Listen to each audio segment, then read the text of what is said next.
Hello, everyone. So, once again, in the Netherlands, we're going into lockdown, and I'm here in my barn, and I'm doing something I wanted to do for a very long time. I would like to tell you a little bit more about my personal world, where I draw a lot of inspiration from for my songs.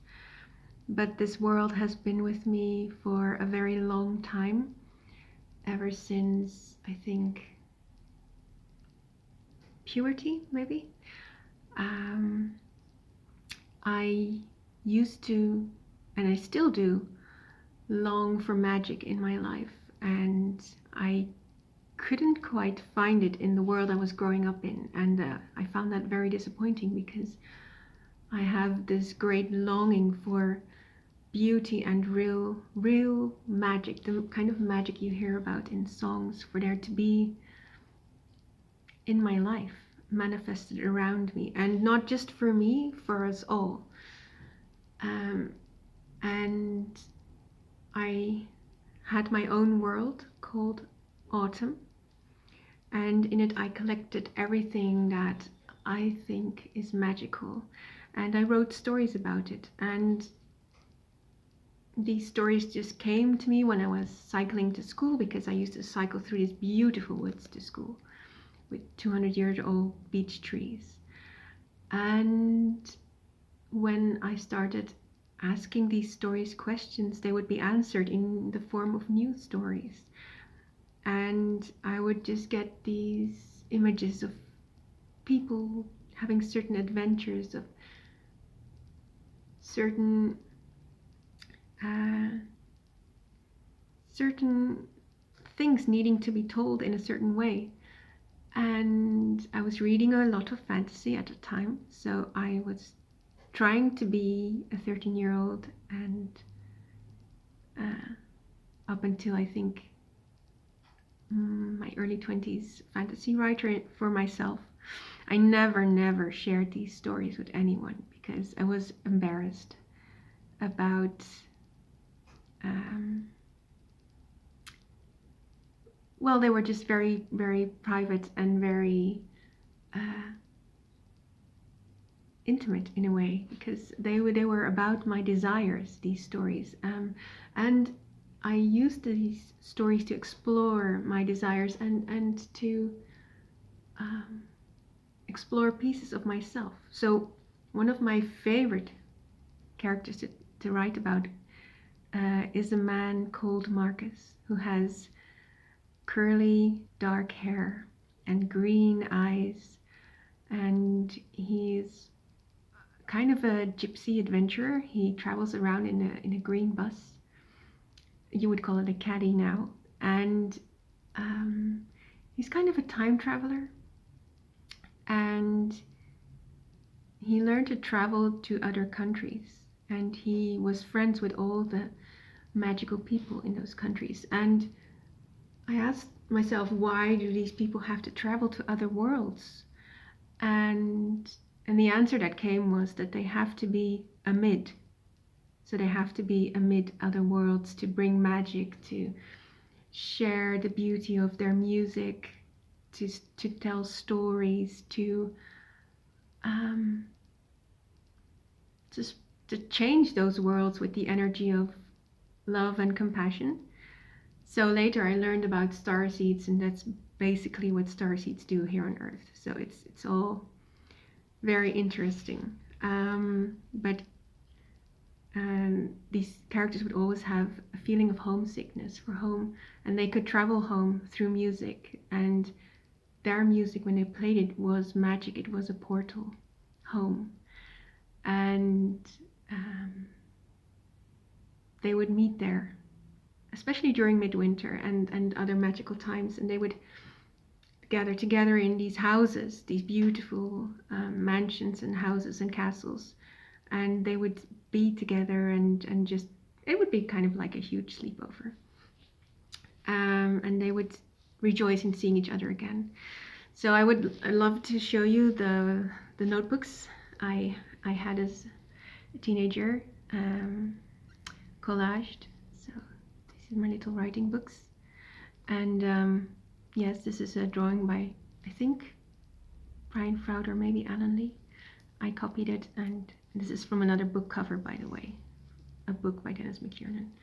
And I also had my own drawings inside.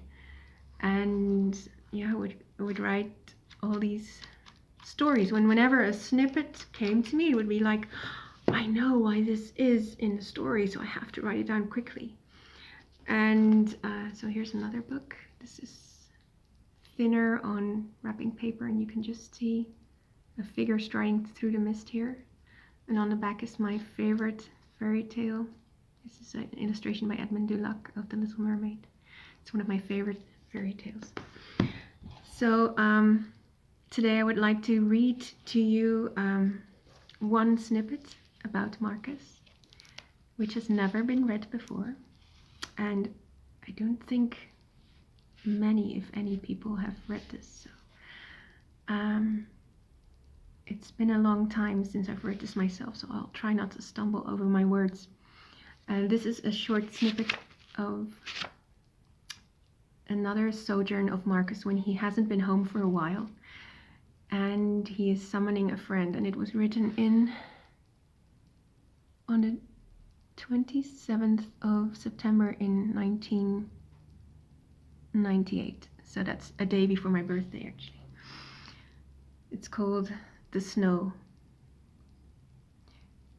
The outskirts of the town seemed to be covered in a layer of snow thicker than that in the crowded city center. It was also more recognizable as such, as it was mostly still whole and unmarked by the feet of citizens that ground it into a slushy mud. Marcus liked the snow, liked the sound it made as it crunched beneath his feet, liked the black and white landscape it created of rolling white hills fading into dark blue, and behind that the silhouette of the dark trees of the forest. These sights beckoned to him as he walked past the final modest buildings that belonged to the town into the frigid early evening.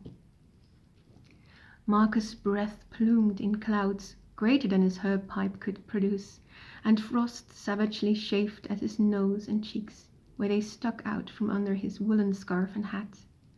But the rest of him was warm, packed safely under several impermeable layers of clothing, and between the second and third layer lay a medallion of chestnut wood and silver nestled against his chest. When he had crossed several hills and put a considerable distance between himself and the town, Marcus took the medallion out and held it between his gloved forefinger and thumb, and whispered to it softly. And still holding it thus, he then tipped back his head and searched the sky. And sure enough, after a while, a black speck appeared on the horizon. As it advanced, it resolved itself into the shape of a rook. Unstintingly, the black bird flew towards where Marcus stood with outstretched arm, a lone figure on a snow-covered rise, circled twice, and descended in a swoop that ended by the clasping of Marcus' forearm. "Well met, my friend," Marcus said to the bird, which cocked its head in reply. With his other hand, Marcus then removed the medallion from around his neck, where it hung on a leather cord. He then carefully set a rook in the snow in front of him and slipped the medallion around its neck.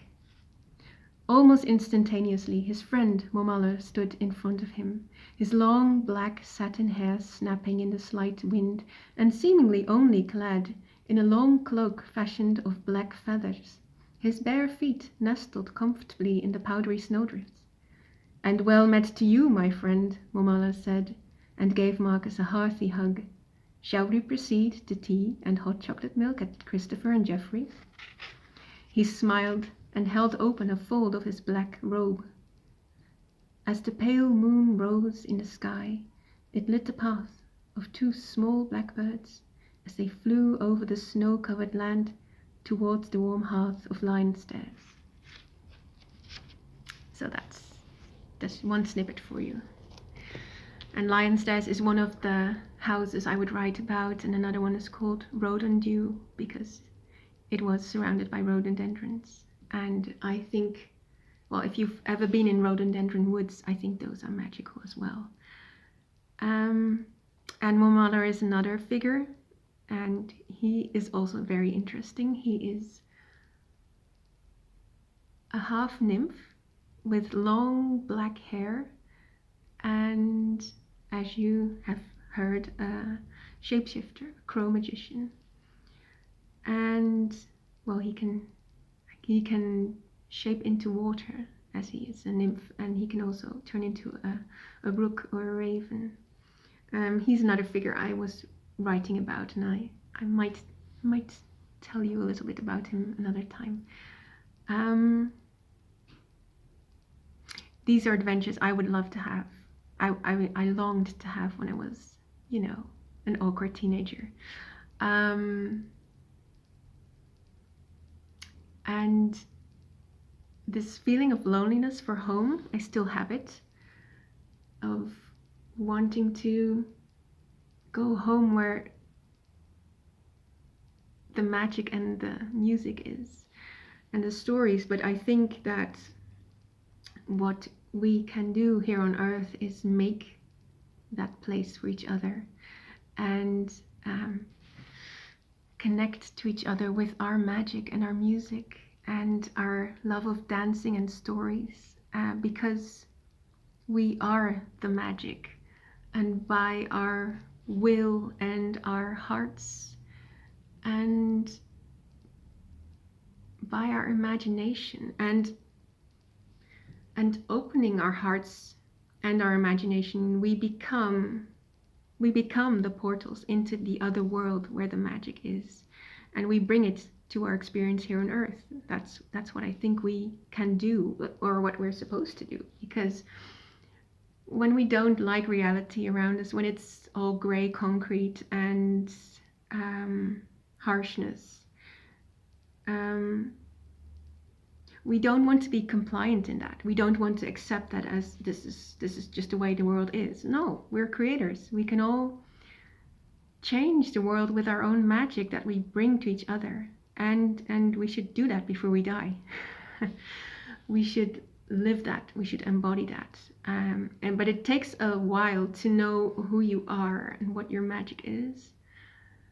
And for some, it's a process to figure it out. I've kind of had to allow myself to be what I wanted to be, and or relearn it. But I think we already know who we are if we look deeply in our hearts. So that's what I wanted to say. I don't know what I want to do with this snippet, but I've been wanting to record it for so long that today I just had to. So that's all for me for now. If you would like me to share more stories, let me know, because you can put comments and we can interact, and that's so cool. Yeah, it was fun to share a little bit, and I feel that when we share our stories and our magic, when it passes through our bodies, through our throats, into reality, and we are actually showing our vulnerable true selves, that's an act of transformation. So that's also why I'm doing this. I invite you to do the same and transform into the magical creatures we truly already are. But we have to make that magic happen by doing it. And it doesn't have to be a ritual with candles. It can be just showing your true self. All right, so have a lovely evening or day wherever you are, and see you next time. Bye.